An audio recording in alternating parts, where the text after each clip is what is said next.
What is up, guys? Johnny01 here with another FIFA 17 formation guide / review. This one's going to be focusing on the 3-5-2 formation, one of the best 3-back formations in FIFA 17, guys. As always, make sure to watch all my tutorials because I have so many out, including attacking, defending, passing, you name it, I got it. And make sure to subscribe so you don't miss out on any future tip videos. So we're going to start off just talking about the instructions and the ideal squad to really get the most out of the 3-5-2.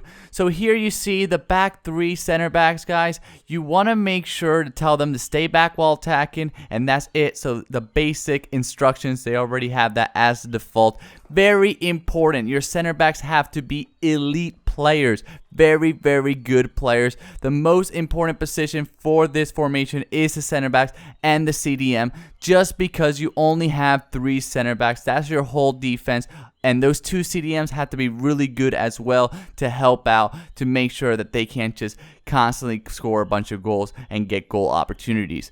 So you want to have around 70 pace. You want to have pretty fast center backs, and there's only 3 of them. They want to be a little bit faster than the usual center back, and around at least 80 defending. That is the best way you can make sure to have a solid back line. Then we move over to the center defensive mids, which is another really important. If you guys get the right players for this formation, it could feel like a 5-back formation and extremely good on the defense. But you have to get the right players. And once again, those CDMs have to be very defensive minded. They have to be pretty fast, so around at least 70 pace, and again, at least 80 defending. Very important. These guys are really good defenders. At least one of them has to be at least 80 defending and more of a center defensive mid. If you want to have the second one be more like a Pogba, which is a good all-around player that also has at least 70 defending, you can if you feel comfortable with your defense. But if you're a little shy about your defense, make sure these center defensive mids are really defensive and they have at least 80 defending. For their instructions, you want to tell them to cut passing lanes and stay back while attacking. Then we move over to the right mid and the left mid, guys. These players aren't that great for this formation. You don't really need those really expensive players, those Ronaldos, those Bales. That's why you're seeing here in this team that I put Ronaldo as my striker, just because usually these left and right mids don't get involved as much as I would like because they're so far out, and it's usually your offense is run by those strikers and the center attacking mids. But for their instructions, I like to tell them to stay forward, stay wide, and get in behind. But that really all depends on how you feel with your squad.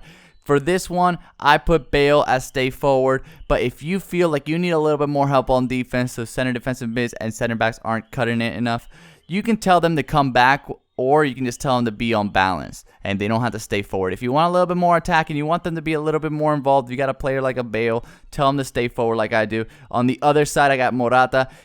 I tell him to just stay as default.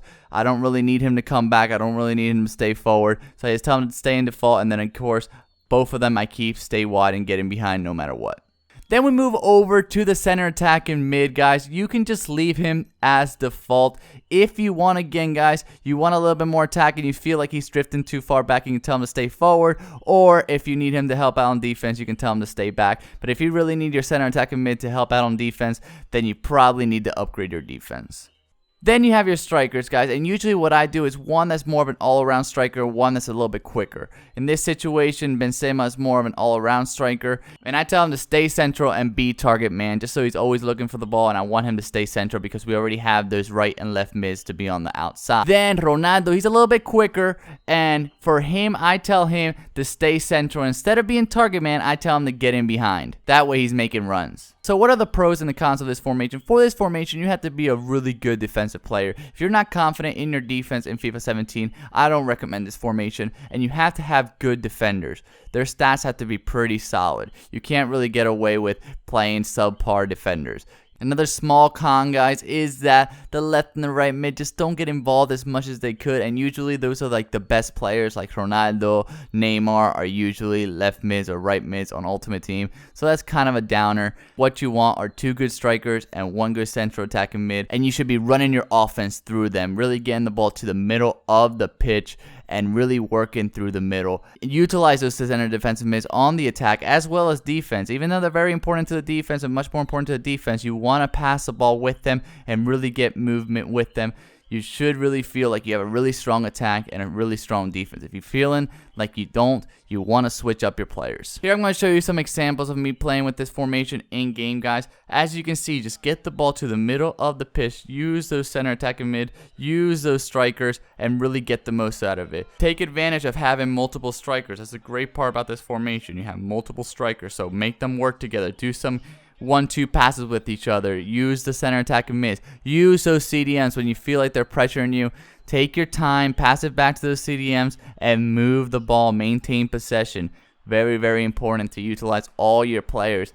Get advantage of all those players that you're using, and then use those left mids and right mids when you want to create some space and really move those defenders out of the way. But again, get the ball to the middle of the pitch. That's how you're going to get the most out of this formation. As you're seeing here, by most of these goals are done because I'm getting the ball into the middle of the pitch and working with those center attacking mids, working with those strikers.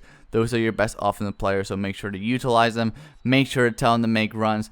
Make sure to constantly be looking for them to be making runs, and make sure to constantly be doing those 1-2 passes and all those different passes. I definitely recommend this formation. That is basically it, guys. I hope you guys liked this. If you did, please leave a like, comment, share with all your friends. Click on one of these boxes to check out some of my other series, including all my tutorials on the top left, all my top 5 videos, including top 5 skill moves on the top right, and then my ultimate team videos and my formation reviews / guides, as well as in the middle to subscribe so you don't miss out on any future tutorials or tip videos. Thank you guys so much.